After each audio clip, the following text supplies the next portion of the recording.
Okay, how do you reform English football? I have some ideas that I've been thinking of, and other people have come up with ideas for a long time in order to better the game. Sidney Bernstein and Gary Neville, amongst others, are a group of people who want to have an independent regulatory body. They say football cannot regulate itself, and they're right, it can't. However, that idea will be blocked by UEFA as things currently stand under UEFA rules. So it could be broached to UEFA and discussed at UEFA level, but I don't think that idea will succeed. While people want that to happen, UEFA will be a bit difficult. But it's an idea. Some of the ideas I've been thinking of: scrap the January transfer window, have it an all-round window. Again, you would need UEFA's consent for that, and I think there are a lot of people calling for a single transfer window, be it a summer or a year-round transfer window. That's one way to curb unnecessary spending. Salary caps. Now, League One and League Two have discussed the idea of salary caps in recent months. They've voted in favour. It's an unofficial vote because it's not an EFL idea, but I think salary caps across the board from the Premier League down to League Two is a good idea. Again, you would need UEFA, I think, to get on board with that, and the FA, but it's something that people are starting to call for. Transfer caps. It's a difficult one, but it's an idea I think could actually solve a lot of problems. It would create more incentive for clubs to develop local talent and more young English or home nations players coming through academies.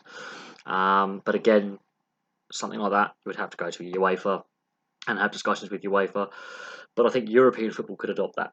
I really do. I think some of the transfers are obscene and some of the wages are obscene, and a lot of fans think similar. But these are ideas. You don't have to agree with them. These are some ideas I have. I think salary cap across the board and a transfer spending cap as well, because that will control spending. Look at the amount of clubs that have debt, and right now debt is a dangerous thing. Look at the amount of clubs that are struggling with points deductions, administration, and going out of business. It's no club is too big to fail. Let's put that out there. No club is too big to fail.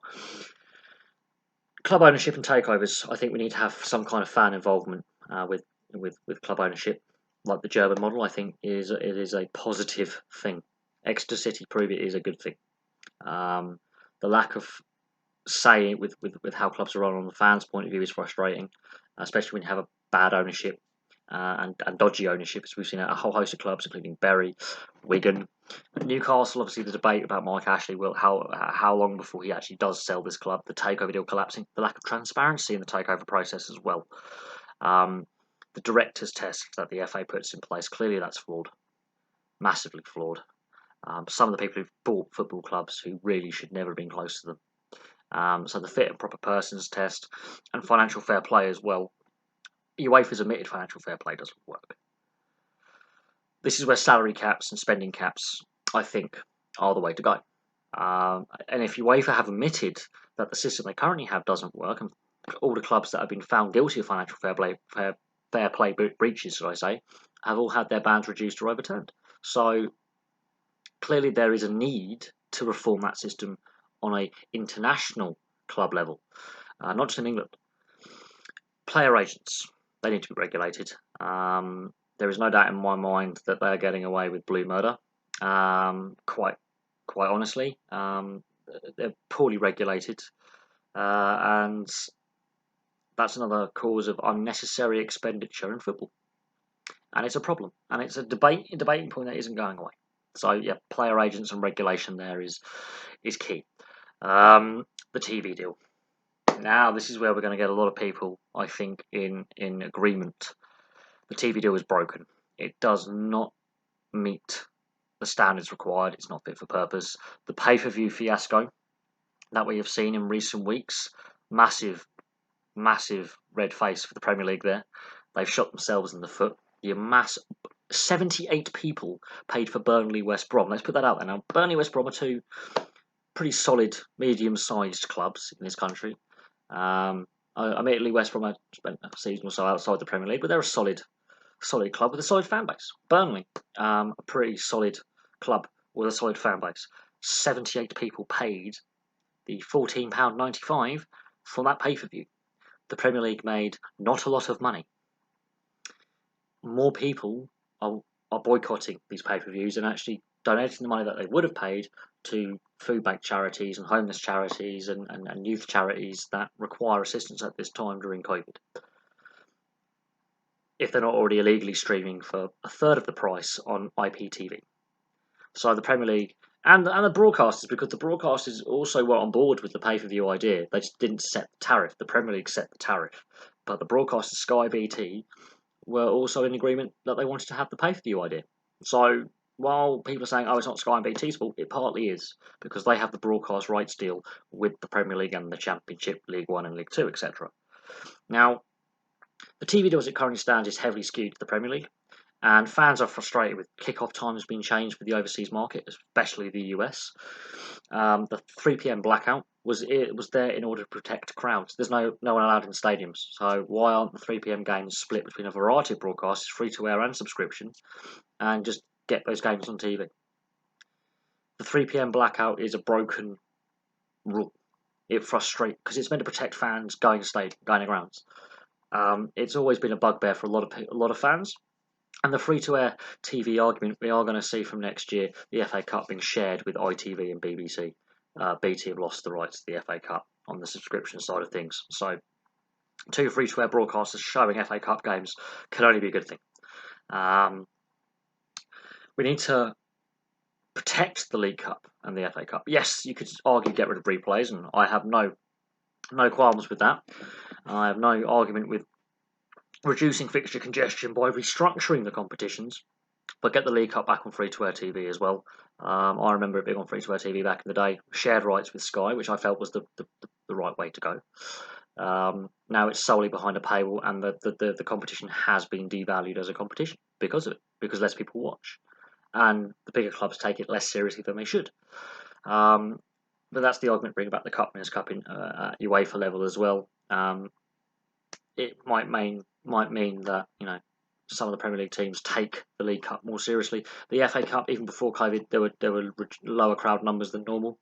Crowd numbers have been dropping at the FA Cup. Again, you have to look at reasons why. There's a lot of economic reasons why. Ticket pricing. Feed into that. Ticket pricing. That is a big bugbear for a lot of fans, especially at Premier League and Championship level. Ticket pricing. There needs to be a maximum cap on a ticket. Season ticket or just going to the gate on the day and buying a ticket. There needs to be a maximum limit because the average fan's been priced out. It's no longer the working class game that it once was. Fans are being priced out of grounds when we are allowed to watch games. So going forward, I think ticket pricing needs to be looked into. Whether the clubs actually agree to a maximum cap, that's another thing, but we have seen protests about the cost of away tickets before travel, food, drink and lodgings. This is where the clubs just see the ticket as their income. They don't take into account the other expenditure for an away day. So yeah, ticket pricing is a massive bugbear and has been for quite some time. But yeah, these are some of the ideas that I've been thinking of. Some of them have already been broached, such as the independent regulator by Sidney Bernstein and Gary Neville. But the TV deal that currently is in place, pre-92, was 50% went to the top flight, the old Division 1, 25% went to the old Division 2, and 12.5% each went to Division 3 and Division 4. That is no longer the case.